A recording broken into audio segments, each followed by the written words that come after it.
Bienvenue sur le podcast La table des experts par l'agence d'attractivité des métiers. Aujourd'hui, j'ai testé le métier de verrier au chalumeau avec François et Claudia ici présents. Et maintenant, on va poser plein de questions pour aller plus loin dans le métier.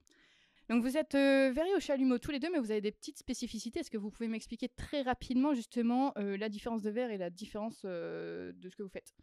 Alors, je vais présenter la mienne. Moi, je travaille un verre qui s'appelle le borosilicate. C'est la même chose que le Pyrex et qui fond à 1200 degrés à peu près, qui permet de faire davantage des volumes, des sculptures. Donc moi, je travaille les verres pseudo-quartziques. C'est un terme un peu connu. Par contre, je pense que la plupart parmi vous connaissent le verre de Murano. Donc c'est un verre qui est beaucoup plus sensible au choc thermique. Donc il faut le chauffer précautionnement. Il faut aussi éviter qu'il refroidisse pendant qu'on travaille. Donc on ne peut pas faire de pause comme François peut le faire. Et il faut directement de la flamme le mettre dans un four de récuisson pour que le verre refroidisse lentement. Super, et bien maintenant, on va parler formation. Alors Claudia, de ce que j'ai compris, tu fais aussi des formations parfois pour des futurs verriers. Est-ce que tu peux m'expliquer comment on devient verrier au chalumeau ? Quelle est la formation ? Alors, différentes possibilités. Personnellement, je suis autodidacte. Après, il y a des écoles comme par exemple le CERFAV en Lorraine où on peut apprendre différents métiers qui touchent le verre, le vitrail, soufflage à la canne et verre au chalumeau. Il y a aussi des studios un peu partout en Europe, aux États-Unis aussi, en France, qui invitent des artistes pour enseigner des techniques particulières. C'est des formations en général assez courtes. Tu m'as dit que c'était des formations courtes, ça dure à peu près combien de temps pour se former ? Alors, pour l'initiation, j'en propose par exemple aussi des stages dans mon atelier chez moi. Je propose ça de faire un stage de 8 heures. Ça permet d'aborder le matériel, la sécurité et ensuite des techniques de base, poser des points, tirer des fils, faire de l'enrobage. Par contre, il faut savoir qu'après 8 heures, on ne sort pas du cours avec des super belles paires.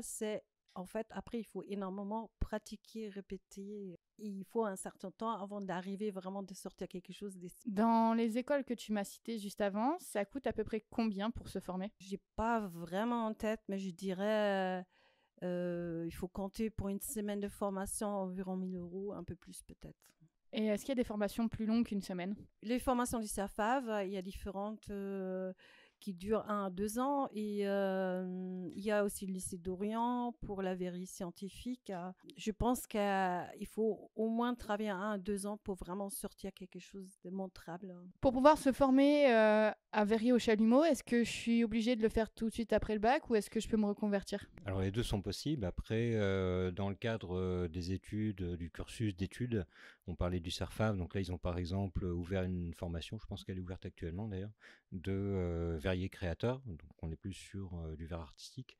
Et puis, il y a la possibilité évidemment de se former initialement sur un cursus d'études qui peut mener vers un brevet des métiers d'art ou travailler sur une technique particulière comme le vitrail ou, comme le disait Claudia, sur la verrerie scientifique. Et ça, c'est accessible en formation initiale. Après, il y a toute une série de formations ou de stages qui permettent de le faire en reconversion, sachant que c'est avoir les bases et après c'est la pratique effectivement de pouvoir avoir la possibilité d'en faire régulièrement, qui fait qu'au bout d'1 an, on a assez d'expérience pour pouvoir en faire une activité professionnelle.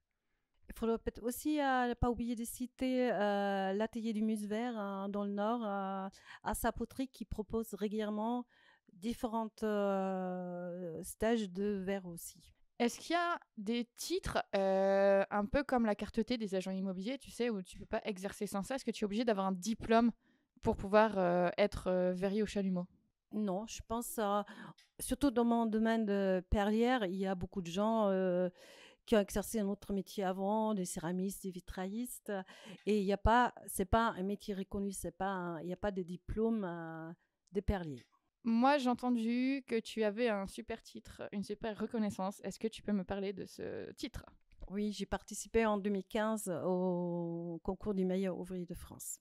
Donc, le choix pour avoir participé à ce concours, c'était effectivement le fait que je n'ai pas de diplôme. Je suis autodidacte et je voulais avoir une certaine reconnaissance dans ces domaines. Ça consiste en quoi de passer ce concours ? Donc, il y a eu les épreuves qualificatives au début pour montrer qu'on était apte à participer au concours. Et ensuite, quelques semaines après, on nous a donné le sujet sur lequel on a travaillé chacun dans son atelier et qu'il fallait, pour une certaine date, rendre la pièce.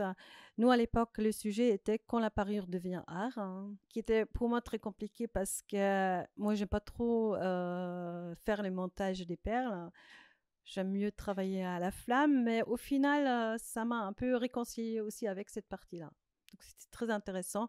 Et j'aime bien travailler sur du sujet parce que ça te pousse toujours un peu vers l'avant, ça t'ouvre des nouveaux possibilités. Dernière question sur la formation. Est-ce que c'est un métier où il faut se former régulièrement? Est-ce que tu as des obligations de formation? Ou est-ce que tout simplement tu te formes pour apprendre de nouvelles techniques, par exemple? Après, il n'y a pas d'obligation de formation dans le cursus. Par contre, il y a des verriers qui maîtrisent certaines techniques particulières qui font des formations d'une semaine ou de 2 semaines sur lesquelles ça va nous permettre d'acquérir des compétences supplémentaires et de pouvoir les réinterpréter dans ce qu'on fait. Oui, et je pense qu'étant autodidacte, j'ai beaucoup appris de mes erreurs, mais ça prend plus longtemps, mais ça m'a permis de vraiment bien comprendre le verre. Mais par contre, l'avantage, je pense, de faire des stages, c'est qu'on gagne du temps. On va parler mixité homme-femme dans le métier de verrier au chalumeau. Est-ce que c'est un métier qui est majoritairement pratiqué par les hommes ou par les femmes? Oui, réponse très simple, ça dépend. Parce qu'effectivement, parmi les perliers, on est majoritairement des femmes. Et en général, moi je dirais que dans le verso dougatique, il y a aussi plus de femmes que des hommes. Et en Boro, par contre, comme François, là, il y a beaucoup plus d'hommes que des femmes qui travaillent ce verre. Tout à l'heure, tu me parlais de justement qu'à l'époque, c'était plus fait par les hommes. Est-ce que tu peux me parler un petit peu de cet aspect-là? En fait, je pense que ça a été un métier qui était complètement oublié pendant un certain temps. Je parle toujours particulièrement pour les perles. Et ça a été redécouvert un peu dans les années 80 aux États-Unis. Et c'est redevenu à la mode. Donc, du coup, il n'y avait plus du tout comme j'ai parlé tout à l'heure, l'interdiction pour les femmes de travailler au chalumeau. Et donc, du coup, maintenant, je pense qu'il y a une grande majorité de femmes qui travaillent le verre au chalumeau. Est-ce que c'est difficile pour une femme de se faire une place dans ce métier? Je pense qu'il n'y a pas question homme ou femme. Je pense que c'est une question de savoir-faire et de créativité aussi. Est-ce qu'il y a une différence de pratique justement dans le métier de verrier au chalumeau entre les hommes et les femmes? Parce qu'en général, c'est plutôt pour tout ce qui est port de chargeurs lourdes. Ici, il n'y a pas trop de port de charge lourde. Est-ce qu'il y a une différence de pratique? Moi, je dirais que non, sauf qu'effectivement, quand on regarde de près, qu'on avait déjà dit, les perliers, il y a davantage des femmes. Et les hommes, il y en a beaucoup qui font des marbles. C'est très à la mode actuellement, des billes de verre. Mais par contre, je ne m'explique pas la raison. Je ne peux pas dire pourquoi c'est comme ça. Par exemple, au verre Lacan, on s'imagine que c'est plutôt masculin. Et en fait, là, je crois que dans les formations au CERFAV, il y a autant de filles que de garçons, alors que Lacan, c'est quand même un peu plus physique. Est-ce que le métier a un équivalent féminin? Est-ce qu'on peut dire une verrière ou est-ce que ça a un tout autre sens de dire verrière? Parce que verrière, ça fait un peu aussi pergola, véranda. Ah, ça fait penser, j'ai vu un post comme ça sur Facebook et la réponse, quelqu'un a posté une photo d'une verrière, en fait, comme on a devant une maison. Voilà, c'est ça. Je crois qu'on dit verrier. Est-ce que, enfin, ça qui concerne tant les femmes que les hommes d'ailleurs, est-ce qu'on arrive à avoir une vie de famille à côté ou est-ce que c'est un métier tellement passionnant qu'en fait on y passe toute notre vie? Bon, ça dépend. Je pense que même dans n'importe quel métier, ça dépend quelle importance et au niveau du temps aussi on accorde à son travail. Bien dans d'autres métiers aussi, des gens qui travaillent à temps partiel. Donc moi, j'ai toujours adapté le temps que je passe dans mon atelier à l'âge de mes enfants.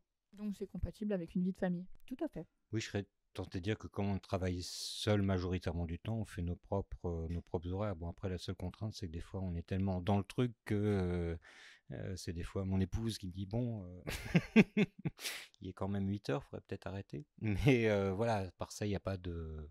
On gère un peu nos horaires comme on veut, quoi. Pêche, ça m'est déjà arrivé que je faille oublier de chercher mes enfants à l'école parce que j'ai pas vu le temps passer. On peut avoir une vie de famille à côté, mais vaut mieux avoir un réveil sur son smartphone, une alarme pour ne pas oublier les impératifs, si je puis dire. On va désormais parler de la différence entre salariat et indépendant. Déjà, la question de base, est-ce que c'est un métier qui peut s'exercer en salariat? Je pense que c'est très très très rare. Moi, je dirais 99,9% de nous travaillent à leur compte.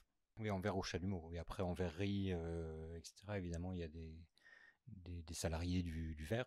Heureusement, je pense à Duralex là, qui lutte pour rester en France.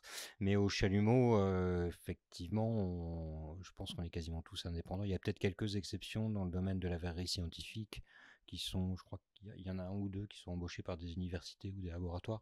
Mais majoritairement, c'est un métier indépendant. Oui.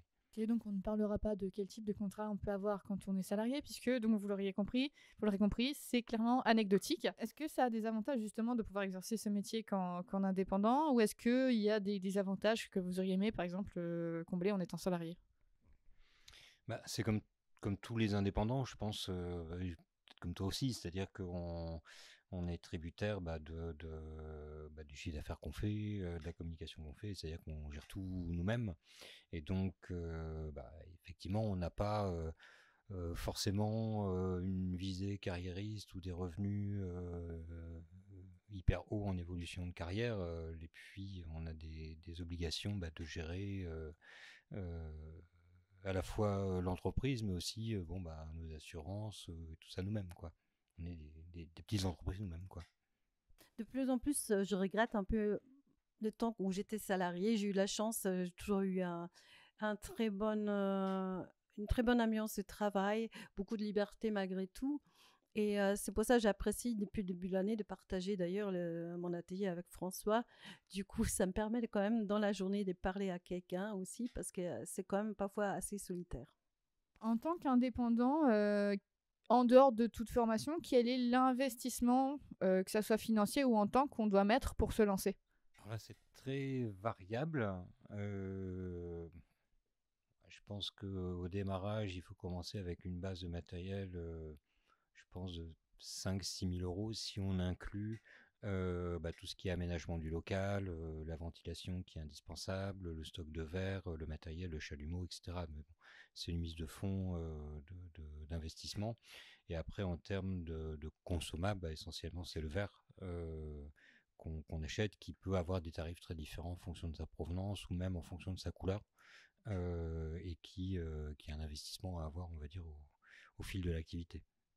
Donc, il vaut mieux avoir une bonne trésorerie pour pouvoir régulièrement acheter son matériel, on va dire. Enfin, son matériel, c'est pour pouvoir acheter ses consommables. Oui, c'est pas comme dans tout métier manuel, il faut commencer avec une trésorerie pour pouvoir investir dans du matériel, investir dans de la formation et puis du temps d'auto-formation. Et donc, ça demande un peu quand même d'inertie avant de voir, on va dire, les premiers retours financiers sur l'activité. Ouais. Oui, effectivement, tu parlais aussi d'investissement de temps. Et il faut se laisser donner le temps aussi pour pratiquer, répéter avant de se lancer à vendre ses créations parce qu'il ne faut pas non plus commencer trop tard, trop tôt. Pardon. Et donc, il faut se laisser le temps pour se former et pour pratiquer. Donc, en gros, on fait plein de cadeaux d'anniversaire, plein de cadeaux de Noël aux gens de la famille avant de pouvoir les vendre. Exactement. Papa, j'espère que tu aimeras mon cadeau de fête des pères.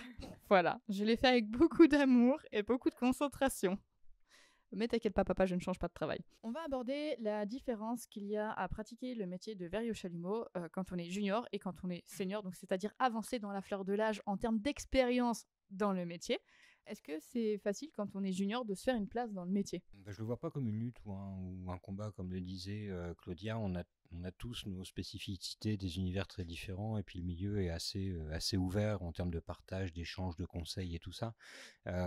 C'est plus avec le temps réussir à définir un peu son univers, sa signature, qui est difficile à trouver. Et donc c'est plus un travail, on va dire, individuel que de se faire une place, on va dire, dans un milieu, quoi. Ça fait combien de temps que tu fais ça? Ça va faire 3 ans. D'accord, donc pas de souci pour se faire une place pour toi. Pour moi, c'est pas la question. Je pense que si ce qu'on fait est chouette, si ça plaît, et si c'est suffisamment différenciant de ce que font les autres, il n'y a pas d'idée de concurrence. On va pas reprendre la création de quelqu'un d'autre pour leur produire à l'identique et la vendre. C'est pas comme je vais faire le même produit moins cher et donc je vais le vendre. Il n'y a pas de stratégie comme ça, on va dire. C'est vraiment trouver ce qu'on a envie de faire déjà. Et puis après, trouver les clients ou les secteurs d'activité qui sont preneurs de cet univers-là. Moi, je suis assez sur tout ce qui est naturel, les fleurs, les plantes, les oiseaux, etc. Alors, je suis pas le seul, évidemment, verrier à travailler dans cet univers-là, mais on a tous des signatures ou des manières de faire qui font que l'objet à la sortie est différent, quoi. Ça marche. Je voyais plus ça dans le sens, est-ce qu'on va pas te dire, ah, t'es verrier que depuis 3 ans, je vais plutôt passer par quelqu'un d'autre parce que t'as moins d'expérience. C'est plutôt ce côté-là, pas tant de se battre les uns contre les autres, mais qu'on puisse te reprocher justement ce côté jeune. Il y a des pièces, par exemple, où ça m'arrive régulièrement d'orienter la personne qui me demande quelque chose vers un de mes confrères. Parce que j'estime que même si je suis en capacité éventuellement de le faire, je ferai jamais aussi bien que quelqu'un d'autre qui a ces compétences-là.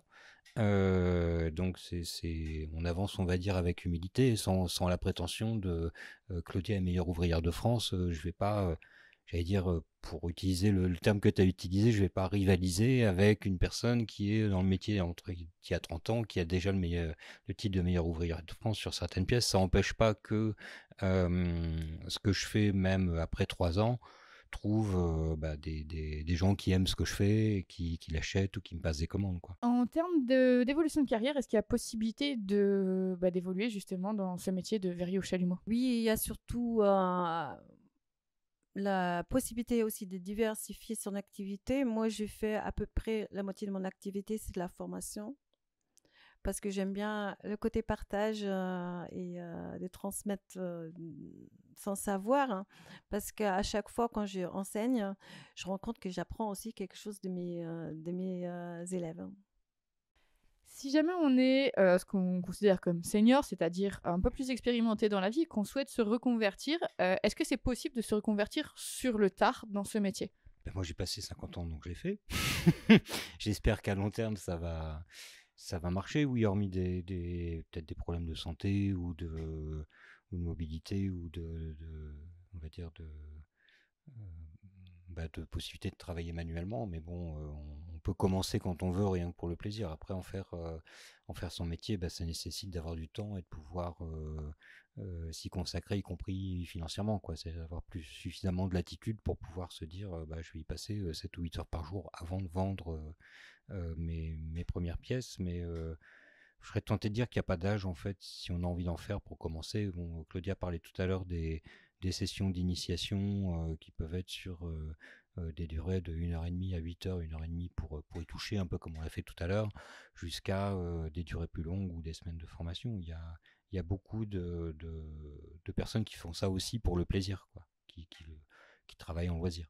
Ouais, moi, je pense que c'est pas forcément une question d'âge. Hein. Je connais des perliers qui ont 80 ans passés et qui travaillent encore au chalumeau. Oui, ça marche.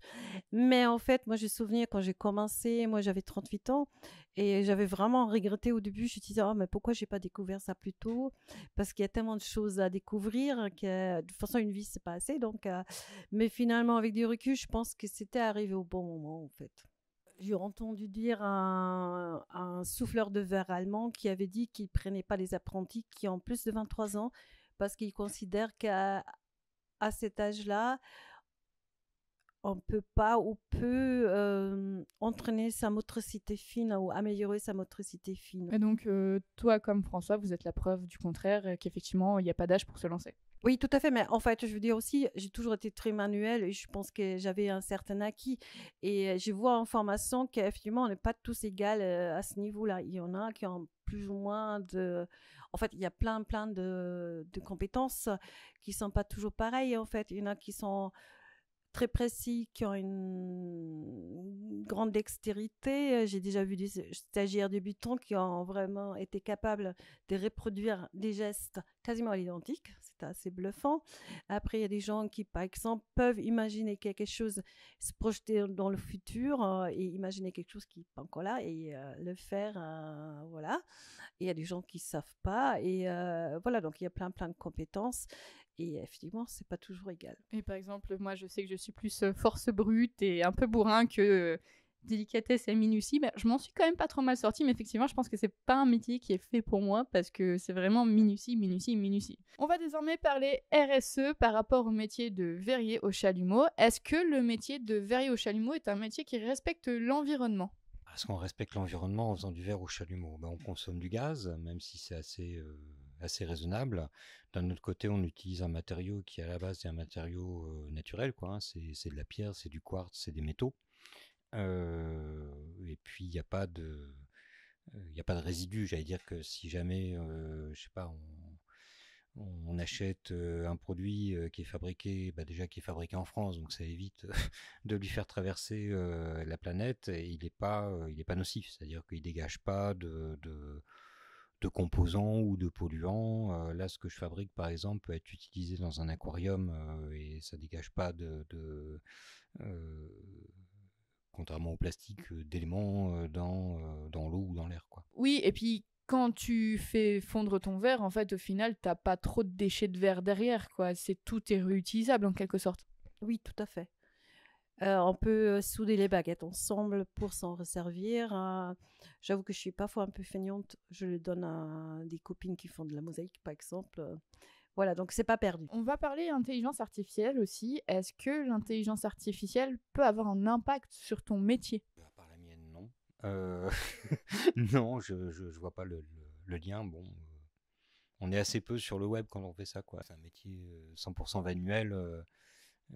J'espère qu'une IA fera pas ça un jour, quoi. Oui, je pense aussi que ça a relativement peu d'impact sur notre travail tant qu'on travaille avec nos deux mains.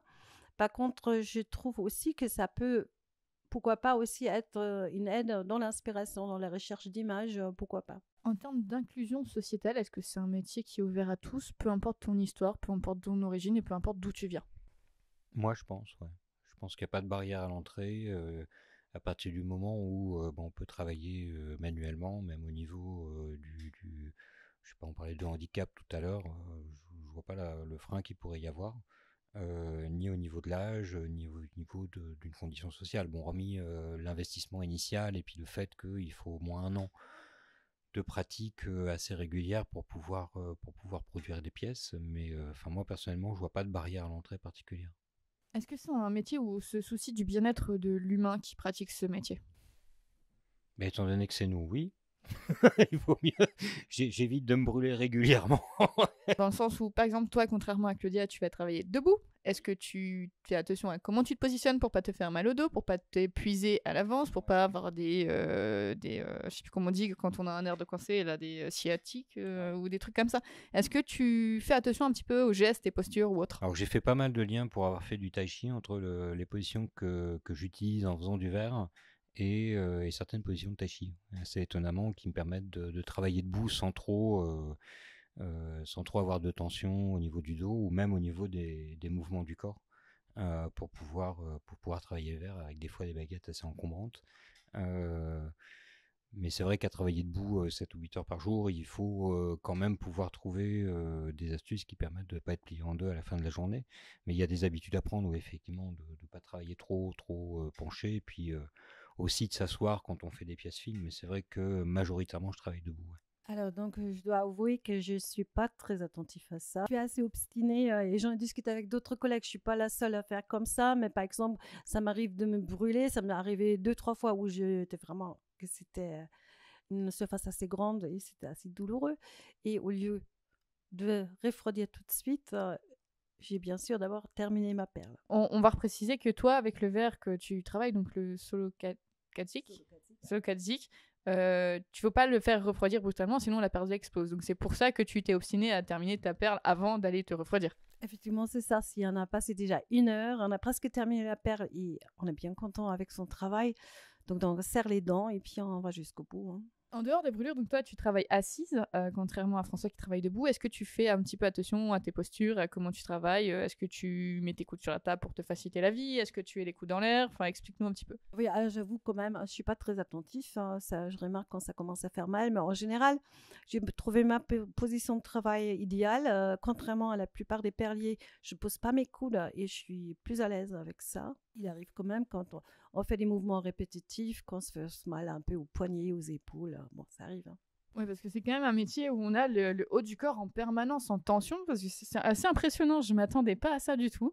Donc oui, il faut quand même faire attention à comment on se positionne pour travailler. On va parler handicap. Est-ce que le métier de verrier au chalumeau est adapté et accessible à différents types de handicap? L'idée, c'est que je vais vous parler, je vais vous citer certains handicaps et qu'on dise justement parce que c'est possible, impossible ou possible avec des adaptations, si oui, lesquelles. Quelqu'un qui a une hyperactivité.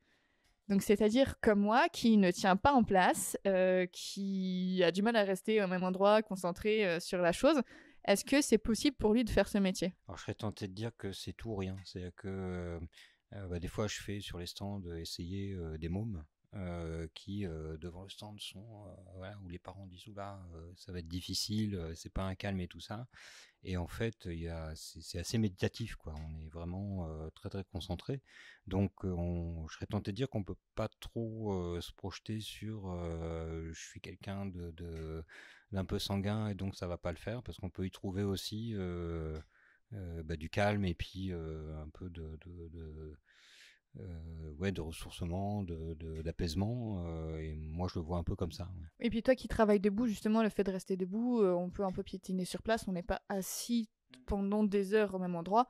Ça peut aussi permettre de canaliser un peu l'hyperactivité. Oui, après, au niveau du bas du corps, généralement, on est assez immobile parce que quand on travaille le haut au niveau des mouvements, on peut pas faire du jogging en dessous, quoi. Donc, ça marche pas. Oui, alors sans aller jusqu'à mettre un vélo pédaleur en dessous. Hein, Quand on a fini une pièce, on se détend, on fait un peu de marche et puis on y retourne, quoi. Oui, en fait, je suis d'accord avec François et je pense que ça peut être aussi un moyen de se focaliser sur quelque chose, justement, effectivement, de retrouver un certain calme.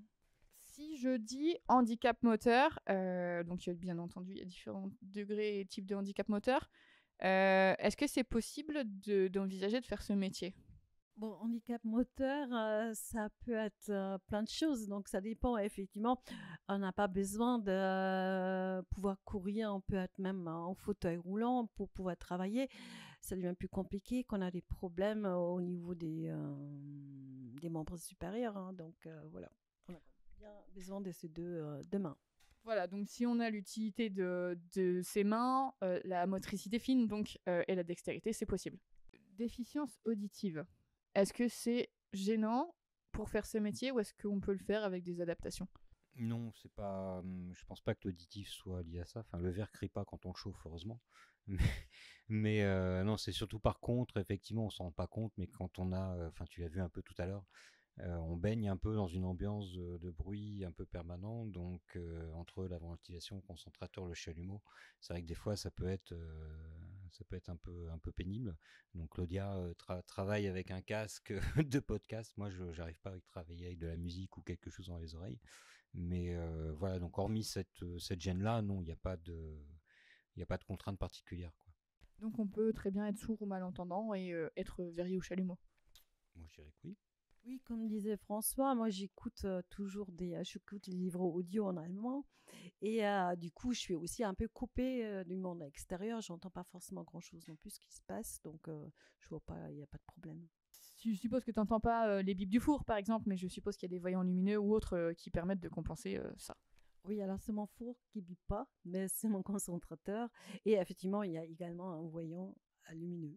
Si je dis handicap visuel, est-ce que c'est possible de faire ce métier? Ça dépend du degré du handicap visuel, je pense. Je connais des gens qui ont des soucis de vue, qui ont des yeux très très sensibles aussi. Je pense que là, ça devient compliqué. Mais j'ai déjà eu en stage des personnes qui n'avaient pas, par exemple, une vue en 3 dimensions, en profondeur. Une fois même une stagiaire qui avait un œil de verre. Ça se voit en général au geste, c'est un peu plus compliqué. Mais je pense qu'après, dans la vie de tous les jours, ces personnes-là, ils ont aussi appris quand même de se repérer dans l'espace. Donc, c'est plus compliqué certainement, mais c'est pas impossible, hein. On va parler des troubles 10, donc tout ce qui est dyscalculie, dyslexie, dysorthographie, dyspraxie. Est-ce que c'est des troubles qui peuvent être gênants pour la pratique de ce métier? Non, je pense pas. Je suis nulle en maths. Parfois, il m'arrive quand même de devoir calculer certains trucs. C'est des calculs de base, je pense, à portée de quasiment tout le monde. Et puis aujourd'hui, il y a toutes les formules et toutes sortes d'outils sur Internet. Donc je pense que c'est pas un frein. Si jamais c'est un trouble 10 par rapport à se repérer dans l'espace, est-ce que ça peut être compliqué? Oui, certainement, comme je disais déjà tout à l'heure aussi, pour les personnes qui n'ont pas de vue en 3 dimensions. Donc, effectivement, ça complique un peu la chose, hein, parce que même avec une bonne vue, c'est pas toujours évident de savoir est-ce qu'on est dans la flamme, est-ce qu'on est à côté de la flamme. Mais après, c'est une pratique et si on ne le voit pas, souvent on le sent à la consistance du verre aussi. Si je te dis hypersensibilité, est-ce que ça peut jouer? Je pense que ça peut faire du bien, c'est-à-dire que ça te pose, quoi. C'est-à-dire que tu es obligé d'être là. Donc, si tu es hyper émotif ou quelque chose comme ça, tu es obligé d'être tellement concentré que tu t'isoles un peu à la fois j'allais dire du monde qui t'entoure, mais aussi de tes propres idées, parce que si t'es pas là, tu te brûles, quoi. Donc, je serais tenté de dire que, enfin, je sais pas s'il y a un côté entre guillemets thérapie derrière ça, quoi, mais ça peut, enfin, moi j'y vois un côté assez apaisant, même si ça sort à 1300 degrés et que ça fait plein de boucans, mais je pense que ça peut apporter vraiment du calme, quoi. Je ne connais pas grand-chose à l'hypersensibilité, mais je me demande parfois que c'est peut-être encore plus compliqué à vivre parce que le verre, ça peut être très gratifiant, très satisfaisant, mais ça peut être en même temps aussi très frustrant parfois quand on n'arrive pas à faire ce qu'on veut faire. On m'a parlé d'hyperesthésie. Je pense notamment aux personnes qui sont au potentiel intellectuel qui peuvent en avoir, mais notamment aussi les personnes qui sont atteintes du trouble du syndrome autistique. Les hyperesthésistes, c'est des 5 sens qui sont plus développés, qui sont exacerbés, parfois à outrance et qui peuvent être vraiment très handicapants dans la pratique du quotidien.